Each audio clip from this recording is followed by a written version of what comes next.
ते माननीय एकनाथ शिंदे साहेबांच्या दालनामध्ये जर गेले असतील आणि तिथं माननीय एकनाथ शिंदे साहेबांनी जर त्यांचा सत्कार केला असेल तर ती आपल्या महाराष्ट्राच्या राजकारणाची एक संस्कृती आहे, परंपरेची एक मला असं वाटतं की झलक माननीय एकनाथ शिंदे साहेबांकडनं काल दाखवली गेली।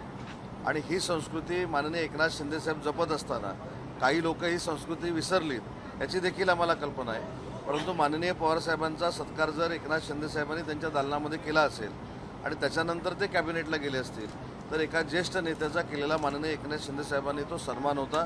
त्याच्यामुळे त्याच्यातनं वेगळे अर्थ लावण्याची काही आवश्यकता नाही।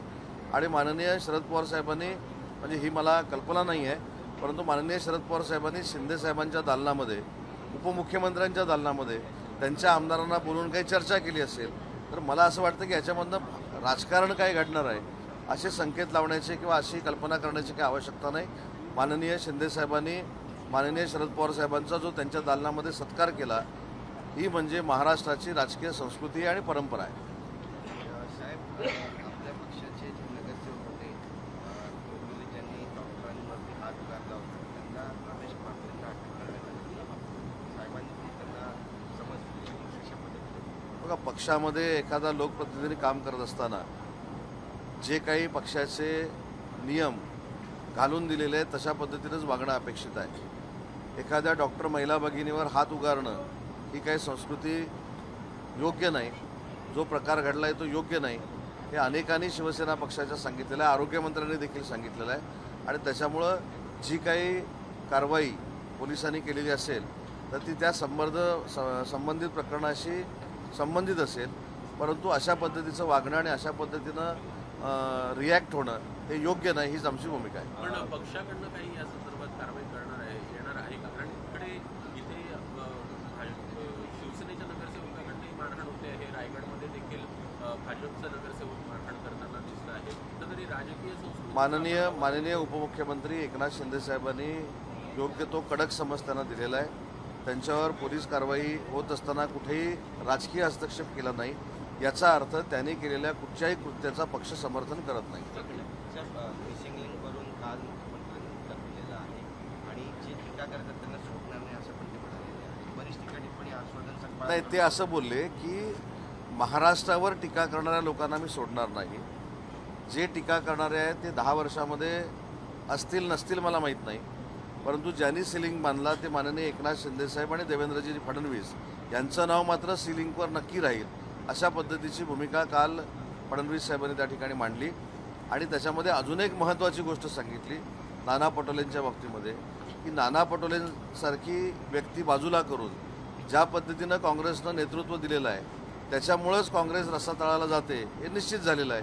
हर्षवर्धन सकपाळ ट्विट करत ते म्हणतात की आम्ही भाड्याचे ट्रॅक्टर तर मग आम्हाला तुम्हाला कमिशन मॅन म्हणावं लागेल। नाही, त्यांना फार मला असं वाटतं की महत्त्व देऊन त्यांच्यावर बोलण्यात काय अर्थ आहे असं मला तर काही वाटत नाही। कारण ते फक्त टीका करणं चुका काढणं याच्या पलीकडे जाऊन दुसरं काही करत नाहीत।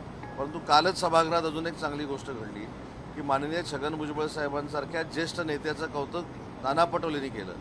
ही पण एक राजकीय संस्कृती आहे। आम्ही जरी वेगवेगळ्या पक्षामध्ये असलो तरी एखाद्या ज्येष्ठ नेत्याचा सन्मान करणं जसा शिंदे साहेबांनी केला त्याचीच पुनरावृत्ती नाना पटोलेंनी केली। त्यांनी सत्कार केला नाही परंतु शब्दानं सत्कार केला।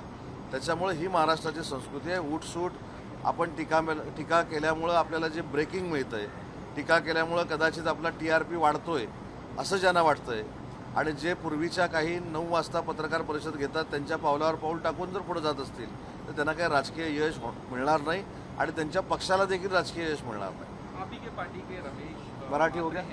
हाँ, रमेश मात्रे हैं, उनको अरेस्ट किया गया है। डॉक्टर अभी भी नाराज हैं, आज काली पट्टी बांधकर प्रोटेस्ट कर रहे हैं। जो हमारे नगर सेवक ने वहाँ किया है उसका समर्थन किसी भी शिवसेना के लोक प्रतिनिधि ने और हमारे नेता माननीय शिंदे साहब ने नहीं किया है।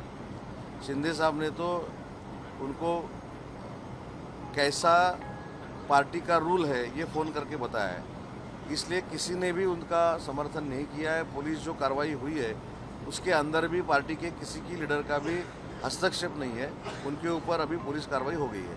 मुख्यमंत्री ने कहा मिसिंग लिंक को लेके मुझे बदनाम करे लेकिन महाराष्ट्र को बदनाम ना करें, और सोशल मीडिया पे मुख्यमंत्री को बदनाम किया जा रहा है, महाराष्ट्र को बदनाम किया जा रहा है। उसको कहा कि हम उन्हें छोड़ेंगे नहीं जो इस तरह से काम कर रहे हैं। नहीं, वो बोल रहे हैं कि महाराष्ट्र को बदनाम करने वाले लोगों को मैं छोड़ूंगा नहीं। जो भाड़े के टट्टू लेके ये सब बदनामी कर रहे हैं उनको मैं छोड़ूंगा नहीं, ऐसे वो बोले। वो खुद को बदनाम करने वाले लोगों को छोड़ेंगे नहीं, ऐसा वो नहीं बोले। वो महाराष्ट्र को बदनाम करने वाले को हम छोड़ेंगे नहीं, और ये सही बात है। जिस राज्य में हम रहते हैं उसकी बदनामी करने वाले अगर पैदा होते हैं तो उनको छोड़ने का ही नहीं है। और उन्होंने ये भी बोला है कि जो टीका करने वाले हैं, जो बदनामी करने वाले हैं, वो 10 साल में आगे जाके रहेंगे नहीं रहेंगे ये किसी को पता नहीं है। लेकिन जिन्होंने ये सीलिंग बांधा है वो माननीय एकनाथ शिंदे साहब और देवेंद्र जी फडणवीस साहब, उनका नाम उसके ऊपर रहेगा, ये उन्होंने वहाँ स्पीच में बोला है। इसलिए मिसिंग लिंक के बारे में जो क्लेरिफिकेशन देना था वो माननीय मुख्यमंत्री मोदी ने दिया है। एनसीपी पार्टी की तरफ से नाराजगी जताई गई है जब मिसिंग लिंक के बारे में कहा गया, तो आपने भी अभी कहा कि मुख्यमंत्री और उप मुख्यमंत्री एकनाथ शिंदे का नाम रहेगा, लेकिन अजीत पवार के बारे में भी नाम नहीं लिया गया, उसको लेकर नाराजगी हुई। नहीं, नाराजी नहीं है, उसमें अजीत दादा का भी रिस्पेक्ट है, सुनेत्रा बहनी का भी रिस्पेक्ट है। लेकिन जो DPR बना था, जब से ये काम शुरू है तब से माननीय देवेंद्र जी फडणवीस साहब और एकनाथ शिंदे साहब साथ में वो काम कर रहे हैं। जैसा समृद्धि महामार्ग में माननीय एकनाथ शिंदे साहब ने और देवेंद्र जी ने मिल के काम किया है, वैसा ही वो सीलिंग में हुआ है, इसलिए दोनों का नाम लिया है। अजीत दादा का नाम नहीं लिया, इसकी वजह से अजीत दादा का रिस्पेक्ट हमको नहीं है, ऐसा नहीं है। अजीत दादा का भी रिस्पेक्ट हमको है और सुनेत्रा बहनी का भी है। कल शरद पवार मुख्यमंत्री एकनाथ शिंदे जी से मिले, मीटिंग हुई, कयास लगाए जा रहे हैं NDA में आने की, लेकिन रोहित पवार मीटिंग हुई उससे प्रेजेंट नहीं थे, क्या कहें? नहीं भी, पवार साहब एक देश के बड़े नेता हैं। अगर वो माननीय हमारे मुख्य नेता एकनाथ शिंदे साहब के दालन में जाते हैं तो उनका सत्कार करना ये तो महाराष्ट्र की राजकीय परंपरा है, तो उसमें गलत क्या है? ठीक है।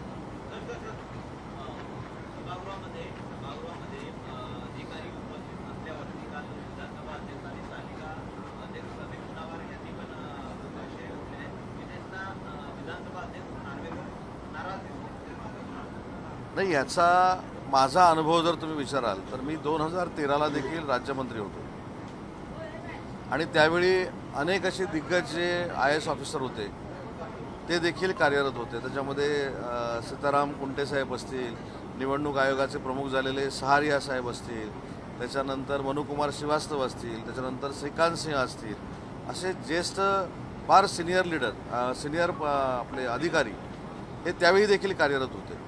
आम्ही ज्यावेळी प्रश्नाचं मंत्री म्हणून उत्तर देत असतो त्यावेळी आमच्या डाव्या बाजूला एक अदृश्य गॅलरी असते, त्याचा उल्लेख कधी करायचा नसतो, परंतु त्यावेळी देखील हे सगळे सिनियर प्रधान सचिव, सगळे मुख्य म्हणजे अतिरिक्त मुख्य सचिव, कधी कधी मुख्य सचिव देखील हे त्या अदृश्य गॅलरीमध्ये येऊन बसायचे।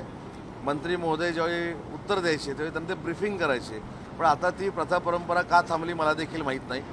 मी त्याच्यावर जर अजून काय बोललो तर मी कुणावर तरी टीका करतो अशातला भाग होईल। परंतु नार्वेकर साहेबांनी काल ही जर वस्तुस्थिती सांगितली असेल तर त्याच्या पार्श्वभूमीचा मी साक्षीदार आहे।